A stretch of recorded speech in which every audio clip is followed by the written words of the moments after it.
And so I want to start off with a series of questions for you guys. So if you had a prize horse, a Kentucky Derby winning type of horse, would you keep it up all night with screens? Would you pump it full of unhealthy food? Would you expose it to recreational drugs every now and then? Probably not. What about a show dog? How about a $10 cat? I mean, you wouldn't do this with any of these animals, right? And so why would you do this with yourself, or why would you do this with your business? And so really the spirit of everything I want to talk about here is really this. When you take care of your business,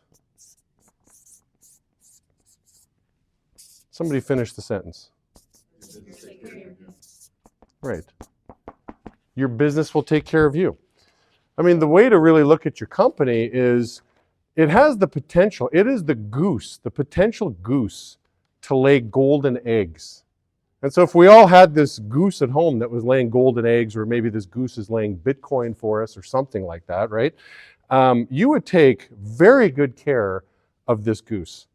You'd feed it organic food. I mean, you'd want this bird to live as long as humanly possible, right? You do everything to extend the life of this bird. You'd want it happy. You'd put it in the sunniest part of your house. You'd take it on little walks. You'd hire a personal trainer. You would totally take care of this goose. So we got to take care of our businesses. So on a macro level, I was really asking myself, like, what are the areas that you really got to take care of your business? And so I came up with 3 areas that if you take care of your business will take care of you, okay? So first I want to give you a quick story, and then I'll get to my first point. And so when I was a new owner, I ran a really poor performing company. And so back in the old days, we used to have leader magazines that ranked everybody from first place to last place, okay? And I think I might be the only one that has a copy of this Leader magazine to prove that I was the worst owner in the company. Okay, I was dead last. And I remember bringing this bulletin in to my one guy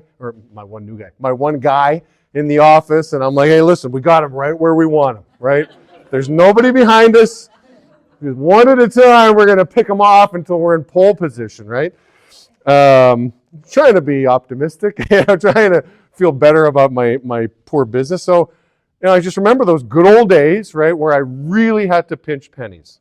Like I was on the verge of going out of business for well over a year. I mean, if the wind blew strong enough, I was done. And going on a retrain made me very nervous because it was hell the first time. I figured it's going to be hell times 2 the second time. And so, just to give an example of pinching pennies, back in the day we used to have fax machines. Anybody heard of a facsimile? Your parents would know what facsimiles are, right? And so we'd have to put ribbon, ink in these facsimiles to get the pages out. And so when the ribbon was done, I'd tell Helen, roll that ribbon back up, roll it up. We're going to milk this ribbon for everything it's got. I know there's some good ink left in this thing. And so she'd run it back again, and I'd roll it back up again, and I'd do this until it was basically white on white. There was nothing left in the ribbon. So times were tough, and then I remember my first really good year in business, okay? And so my accountant at the end of the year, he asked me the question, he says, why did you pay yourself $20,000 last year? And at first I'm defensive when he asked that question. I'm like, well, I've got my rent and my gas, I got to pay for gas and my groceries, and I'm trying to go through how I'm justifying my $400 a week payroll. And he says, listen, dummy, I don't know if he said dummy or not, but that's kind of how I heard it. You have $240,000 in your business bank account, okay? We need to do something with this money, and we're trying to avoid you paying corporate taxes now and then personal taxes later, so you have to give yourself a big bonus. So that was very much an aha moment where this statement became very real. If you take care of your business will take care of you. My business had to give me, it was forced to give me a big bonus, and it took very good care of me. So the first area of really knowing your business by the numbers on a macro level is you've got to be able to take care of yourself financially. Like financially, take care of that company so the company can take care of you. Be frugal. You can't be loosey-goosey with the money. I'll give you just an example in my household. I mean, I understand raising my children, you know, they could kind of get a warped sense of reality because they got life pretty good. And so sometimes they look at me like, Dad, you're kind of crazy. But I'm like, hey, let's look at like Netflix. Do we really need Netflix? I don't know if you guys are asking yourself this question on all your recurring subscriptions that you have, because if you add them all up, oh, I've got Hulu, I've got Disney Plus, I've got all these things. Gee, it all adds up to be a lot of money. That's, you know, you could do something better with that money, I'm sure. But I'm like, how did Netflix boil my frog? I don't know if you guys know what that means, but if you're ever going to boil a frog, you don't take a frog and drop it in boiling hot water. It's going to immediately jump out. It's like, dude, this is totally uncomfortable. If you're ever going to boil a frog, take notes. You start off with nice lukewarm water, and you just slowly turn it up. You slowly turn it up. The frog just enjoying this nice chilled water until eventually you boil the frog. Well, that's what Netflix did with me. Because when I first signed up, I think it was something like $6 a month. Back in the good old days, right? $6 a month. And then somehow they got all the way up to $19.99 without me even like knowing it. So then I'm like, okay, so I'm asking the kids, first of all, do we need this stupid $20 a month subscription? What shows you watch on Netflix you can't get anywhere else? And so they gave me their list. So I'm like, all right, well, we need Ninjago in this house, so maybe we'll keep Netflix. So then I go into the details of it, and I'm like, okay, so they somehow defaulted me to their premium package where I could have unlimited devices streaming on Netflix. Well, I don't know if I need unlimited. Do I need unlimited devices? Or maybe it's up to 10 or some big number. And then if I lowered the subscription to the $15.99 subscription, you can stream as much as you want in high def on up to 2 devices. Well, that's the one I want. And so I saved $4 a month. Now, that might not sound like a big deal to you guys, but I do make a big deal about saving money. A penny saved is a penny earned. Ben Franklin coined that phrase back in the 1600s. It's more relevant today, I think, than it was back then. Inflation's kicking all of our butts. Nobody's immune to this. So you got to be very frugal. Help your company financially. Even just in this quick formula, right? Like you, the owner of the company, you can be one of 3 things financially to your business. You could be an asset to your business, you could be a wash to your business, or you could be a liability to your business. And here's what I mean. A liability is you're not making any revenue for the company, but obviously you need to live, right? So you need to draw some kind of wage out of your company. So you are a liability to your company. You're an expense to your company. Well, an asset would be, well, gee, having me in my business, I make the company money. I go in the field, I take the rep stroke and all the owner stroke, I leave in the company. I'm padding the company's bank account. I'm an asset to the business. And a wash would be, well, I don't know if I'm going to go in the field that often. You know, I don't know if I can just live on rep stroke. Let me take it all. Let me take the rep stroke and the owner stroke. I'm basically just a wash, right? I'm not a liability. I'm not an asset. I'm going to be a wash. So I would just recommend to anybody that's not really humming yet that you're at least a wash, if not an asset to your business. Because again, if you take care of your business will take care of you. You've got these big fat profits by the end of the year. You got to do something with it. Your company's then going to take care of you. I don't want to hurt my business and cripple my business financially. Okay, so there's my first thought on a macro level on knowing your business numbers. Know your money. Okay, take care of the money. The second part is I want to feel great about my business. Now, what do you mean, Jamie? The topic is know your business numbers. I want to feel great about my business. Well, there's a couple indicators that I have in my business that tell me and make me feel great when these things are happening. When I walk into my company and people are laughing and they're smiling and they look like they enjoy being there, that makes me feel great. When people are taking notes, I know that there's something smart happening here and people are growing and they're learning, that makes me feel great. So I want those 2 things happening. I want people growing and learning. I want people having fun, so I got to make sure that's happening. But there's a very important statistic in the business that has been the most important stat to me, and you heard Vera say it on stage. Her and I are very aligned this way. You heard her say something on stage that's the most important thing in this business. What is that? Yeah, reps making money. If the reps are making money, everybody else is doing just fine. So let it be known in all the important, backdoor meetings, there's never these meetings on, hey, how do we make more money? How do the consultants make more money? How does head office make more money? Those conversations don't happen. The conversation's all about how does the rep make more? Because if that person's making more, it's making the livelihood of the owners better, and again, everybody makes money. So the dollar per rep makes me feel fantastic when I can drive it. I'm obsessed about driving dollar per rep. And I got to say this.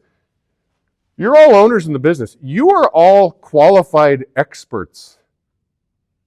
I think you should feel proud about that you wouldn't be in the position you are today if you aren't D4. You're highly competent, you're highly committed, you know how to sell. And so I think it's probably worth your time to really embrace your skill that you have and dump it all over your people. Bleed it into your business. And I'll give you an example. I just recently flew to Florida. I couldn't help myself but fly out to Florida to go to Game 7 of the Stanley Cup Finals, right? I'm like, okay, Oilers, let's do this, right? Here we are. So I surprise Brennan. I take a red-eye flight. I show up into his office on Monday. I'm like, hey, we're going to the hockey game tonight. This is going to be awesome. But until then, let's have some fun. I'm in your office. And so we hung out in his office all day long, and I got to tell you, it was so impressive, okay? I know Brennan gets a lot of kudos for a lot of things, he must be recruiting a lot of really good people. That's got to be part of his secret sauce. He's got Colleen and this unbelievable recruiting staff. So there's a lot of that. I'll tell you this, if you go to Brennan's office, one of the most impressive things you're going to see is their sales training. Their campaign manager, right? Guys, what are the objections, right? People are throwing out objections. Go and say, overturn that objection for me. And the person who threw the objection and then threw the rebuttal, I'm like, just spot on, smooth. And he says, what else do we hear? And then there were 5 people in total that said the most common objections, gave their rebuttal. They just rehearsed and practiced pitch. And I'm telling you, it was so smooth and so money. It sort of reminded me, this might be a bad example, Jordan Belfort, the Wolf of Wall Street. I know it's a bad example because he was kind of shady, right? Selling penny stocks, he built a crew of illegal business. But the one thing that I liked, at least from the movie, obviously I didn't live the Wolf of Wall Street, just remember the movie. Sell me this pen. You guys all remember that line.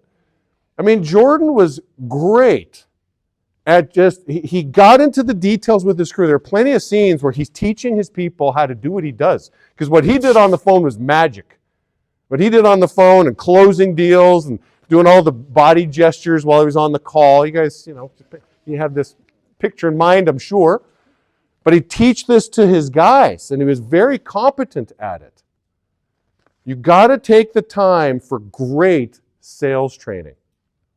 Drive that dollar per rep. You run a sales company. Don't be shy about it. I hear a lot of people say, well, I'm in the opportunity business, not the sales business. That might be the dumbest thing I've ever heard.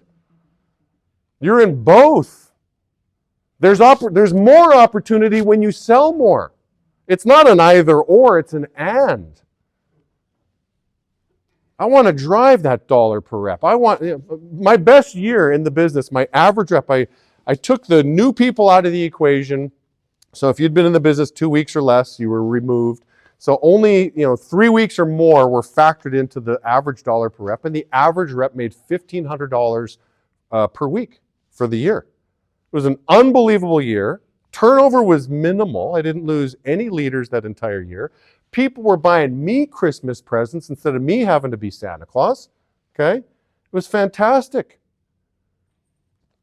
So I want to teach. I want to have high standards. So back to Florida, they've got their accountability board. And Jordan, who was running accountability for around 45 minutes, I was telling him and singing his praises, and I'm singing his praises to you guys right now. He was masterful in accountability. Somehow, in the same breath, he would bust people's balls and compliment them. at the same time. So little things like, dude, I've been in the field with you. You're amazing with people. Like people love you. You're so great at building rapport. You could do better. Like you got to hit this number. And so he just did an unbelievable job of just driving that dollar per rep. And historically in Brendan's office, the average rep is making well over $1,000 per week. We all got to get to that. So again, I want to feel great about my business. I feel great about my business when I see smiles, when I see people taking notes, and when I see people making money. Those things have to happen in my business. If those things are not happening, I don't feel great about my business. It's a lot easier to recruit studs when you're feeling like you've got the best game in town. It's a lot easier to recruit the studs. So make sure those three things happen. And then my final point on a macro level is improving, leveling up. And the way I do that, or the way I suggest we all do that, is we work with people that motivate us. You're not going to be a great owner if you're working with the people that are sucking the awesome out of you. And so I want people that want to improve. I remember I had this guy, Randy, this new guy in my office, and he looked at me in a light that was not accurate. He thought I was smarter than I was. He thought I was sharper than I was. He just saw a young guy running his own company. And so Randy thought, oh, Jamie must have the answers. So he'd show up to the office early. He'd always come in with questions. And I'm telling you, Randy inspired me to show up early myself, to do a little bit more reading so I could give him a more intelligent answer than the one I was belting out. And I was as I'm helping him become an owner, I was improving in the process. He should have made overrides off me. He was my development. You level up by working with people that inspire you. And so again, this one's kind of a feeling, really point 2 and 3, right? Point 2, feel great about your business. And then point 3, like level up and improve. These are kind of gray and sort of touchy-feely. And for me being a C-type personality, I know Chris was talking about, hey, I'm an I-type, whatever else. Usually I like to play by the numbers and manage by the numbers. But I've learned through life as well too. Listen, you got to feel really good. Like you got to work on your EQ here, Jamie, right? So I want to feel great about my business. I want to level up. Harder one to measure. But again, if John Maxwell puts it this way, he says there are lifters and leaners in life. If you could size people up into one of two categories, like the way he describes a leaner, like if you're in a grocery store and you got a cart and you see somebody at the end of the aisle and you're like, ooh, and you duck immediately, okay, that's a leaner. I just want to avoid that person. If you have people in your office you want to avoid, that might be a tell. That person is sucking the awesome out of you. And if you got some people like Randy that are lifters, that you just can't wait to see them. I'm sure there's people you're thinking of as you're getting ready at home before you go to work, and you're thinking of your morning meetings, and you're thinking of some of these people you can't wait to see. I mean, those are people that are lifting you up. Those are people that are inspiring you to get better. Right? So take care of your business. You take care of your business with your finances. You take care of your business on how you feel about what you do, and you take care of your business by leveling up.